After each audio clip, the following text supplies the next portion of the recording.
Hello friends, welcome to job factory official YouTube channel. तो friends, finally आपका झारखंड के Pakur district में भी रूरल डेवलपमेंट डिपार्टमेंट में मनरेगा स्कीम के थ्रू वेरियस पोस्ट पे आपकी ऑफलाइन एप्लीकेशन फॉर्म का नोटिफिकेशन पब्लिश कर दिया गया है। एलिजिबल एंड इंटरेस्टेड कैंडिडेट्स अपना एप्लीकेशन फॉर्म सबमिट करवा सकते हैं। इसके लिए आपकी एलिजिबिलिटी क्राइटेरिया क्या है, कौन कौन से कैंडिडेट्स अप्लाई कर सकते हैं, सिलेक्शन प्रोसीजर क्या होगा, बताएंगे डिटेल्स में। तो प्लीज़ वीडियो के एंड तक बने रहिए। यहाँ पे आप नोटिफिकेशन में देख सकते हैं फ्रेंड्स, जिला ग्रामीण विकास अभिकरण पाकुड़ के थ्रू आपकी वैकेंसी रहने वाली है। मनरेगा योजना अंतर्गत विभिन्न पदों की रिक्तियों के विरुद्ध आपका यहाँ पे ऑफलाइन एप्लीकेशन फॉर्म आपका इनवाइट किया गया है। अब यहाँ पे जो आपकी नियुक्ति है फ्रेंड्स, वो संविदा के आधार पर कॉन्ट्रैक्ट बेसिस पे रहने वाला है। अब यहाँ पे आपकी वैकेंसी की डिटेल्स दी हुई है, कौन कौन से पोस्ट पे आपकी वैकेंसी है, टोटल आपकी यहाँ पे सैलरी कितनी होने वाली है पर मंथ, और यहाँ पे कैटेगरी वाइज आपकी टोटल कितनी यहाँ पे पोस्ट वैकेंट है, ये आप यहाँ पे डिटेल्स में चेक कर सकते हैं। अब यहाँ पे इंपॉर्टेंट पॉइंट्स में दिया हुआ है फ्रेंड्स की अनुसूचित जाति, अनुसूचित जनजाति, पिछड़ा एवं अत्यंत पिछड़ा वर्ग, निःशक्त श्रेणी के अभ्यर्थियों के यहाँ पे एज में छूट, और यहाँ पे प्रेफरेंसेस के लिए सक्षम पदाधिकारी द्वारा निर्गत जाति प्रमाण पत्र मान्य होगा इस वैकेंसी के लिए। यहाँ पे अब एलिजिबिलिटी क्राइटेरिया की बात करते हैं तो प्रखंड कार्यक्रम पदाधिकारी के लिए आपका किसी भी शाखा में न्यूनतम 55% अंकों के साथ आपका उत्तीर्ण मांगा गया है। इसके साथ साथ अगर आपने सामान्य स्नातक भी कर रखा है और आपका 55% अंकों के से कम है प्रतिशत, तो आप इस पोस्ट के लिए एलिजिबल हो सकते हैं, आप अप्लाई कर सकते हैं। अतिरिक्त योग्यता में देख सकते हैं आपका यहाँ पे MBA, PG, DBA वगैरह आपसे मांगा गया है। नेक्स्ट पोस्ट है आपका तकनीकी सहायक, सहायक अभियंता, असिस्टेंट इंजीनियर के पोस्ट के लिए।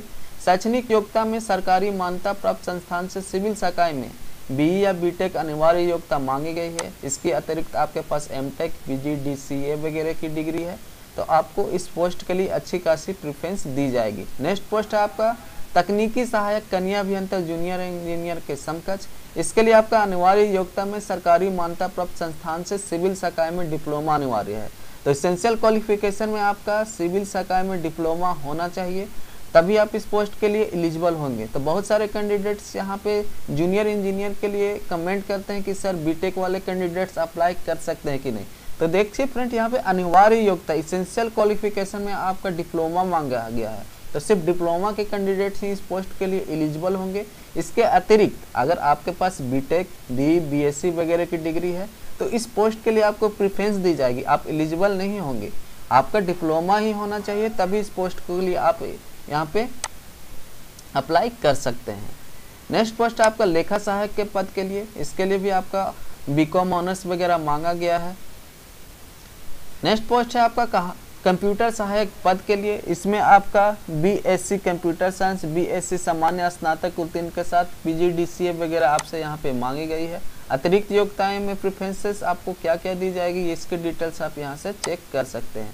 लास्ट पोस्ट है आपका ग्राम रोजगार सेवक, इसमें आपका सिर्फ किसी भी संस्थान या विश्वविद्यालय से इंटरमीडिएट, +2 या मैट्रिक परीक्षा के पश्चात किसी ट्रेड में ITI, मैट्रिक के पश्चात ITI की स्थिति अगर होती है तो ITI के प्राप्तांक प्रतिशत को इंटरमीडिएट के प्राप्तांक प्रतिशत के समतुल्य यहाँ पे समझा जाएगा। अब यहाँ पे देखिए एज एलिजिबिलिटी आपकी क्या होने वाली है, ये आप डिटेल्स में चेक कर सकते हैं। यहाँ पे एज का जो क्राइटेरिया है 1/1/2021 के डेट से न्यूनतम आपका एज जो है 18 वर्ष होने चाहिए, और इसी डेट के बेसिस पे आपका मैक्सिमम एज आपका कैटेगरी वाइज कितना होना चाहिए, दिव्यांगजनों के लिए आपकी कितनी दी हुई है, ये आप डिटेल्स में कैटेगरी वाइज यहाँ से चेक कर सकते हैं। अब यहाँ पे देख सकते हैं इसके लिए जो आपकी वैकेंसी है फ्रेंड्स, तकनीकी ज्ञान हेतु लिखित दक्षता जाँच स्किल परीक्षा ली जा सकती है। अब यहाँ पे आपका फर्स्ट मेरिट लिस्ट जो है उसका निर्धारण अभ्यर्थी की निर्धारित योग्यता में प्राप्तांक प्रतिशत के औसत के आधार पर किया जाएगा। तो आपके जितने भी एजुकेशन क्वालिफिकेशन में आपने प्राप्तांक आपने ऑप्टन किए हैं, उसके बेसिस पे आपका प्रथम मेधावी लिस्ट यहाँ पे प्रिपेयर किया जाएगा। अब यहाँ पे बात करते हैं फ्रेंड्स, आपकी जो है कॉन्ट्रैक्ट बेसिस की जॉब है वो 1 वर्ष के लिए होने वाली है। इसके पश्चात अगर आपका जो वर्क है सेटिस्फैक्ट्री होगा कमीशन में, तो आपका जो यहाँ पे कॉन्ट्रैक्ट का पीरियड है उसको और बढ़ाया जा सकता है या फिर रद्द भी किया जा सकता है 1 साल के बाद। अब बात करते हैं फ्रेंड्स इसमें आपको एप्लीकेशन कैसे करनी है। तो एप्लीकेशन जो है फ्रेंड्स वो आपको उप विकास आयुक्त सह जिला कार्यक्रम समन्वयक पाड़कुकुड़ के कार्यालय में जिला ग्रामीण विकास अभिकरण में आपको सेंड करनी होगी और ये आपको निलंबित डाक या स्पीड पोस्ट से ही अपनी एप्लीकेशन फॉर्म सबमिट करनी होगी। लास्ट डेट जो है वो आपका एप्लीकेशन फॉर्म सबमिट करने का वो 28/9/2021 शाम 5 बजे तक रहने वाला है। तो फ्रेंड्स एप्लीकेशन को फिल करने के लिए यहाँ पे आपका फॉर्मेट दिया हुआ है, जितने भी आपके इंपॉर्टेंट डिटेल्स वगैरह दिए गए हैं उसको आपको अच्छी तरह से फिल करनी है। Recent side passport size photo apex करने के बाद आपके जितने भी टेस्टिमोनियल डॉक्यूमेंट्स हैं उसको सेल्फ अटेस्टेड करके आपको बड़े से लिफाफे में उसमें इनक्लोज करके सेंड कर देनी है। अब जो आपका लिफाफा होगा फ्रेंड्स उसके सबसे अपर साइज में आपको लिखनी है application for the post of, आप किस पोस्ट के लिए अप्लाई कर रहे हैं, एडवर्टाइजमेंट नंबर लिखनी है। उसके बाद आपकी दी हुई एड्रेस पे आपको निलंबित डाक से सेंड कर देनी है। तो फ्रेंड्स इस तरह से आप पाकुड़ जिला में मनरेगा स्कीम के थ्रू वेरियस पोस्ट पर जो वैकेंसी निकाली गई है उसके लिए आप अपना ऑफलाइन एप्लीकेशन फॉर्म सबमिट करवा सकते हैं। मेरे द्वारा दी गई डिटेल्स एंड इन्फॉर्मेशन अच्छी लगी तो प्लीज़ चैनल को लाइक कीजिए, सब्सक्राइब कीजिए और ज़्यादा से ज़्यादा शेयर कीजिए। मिलते हैं नेक्स्ट वीडियो में। Thank you.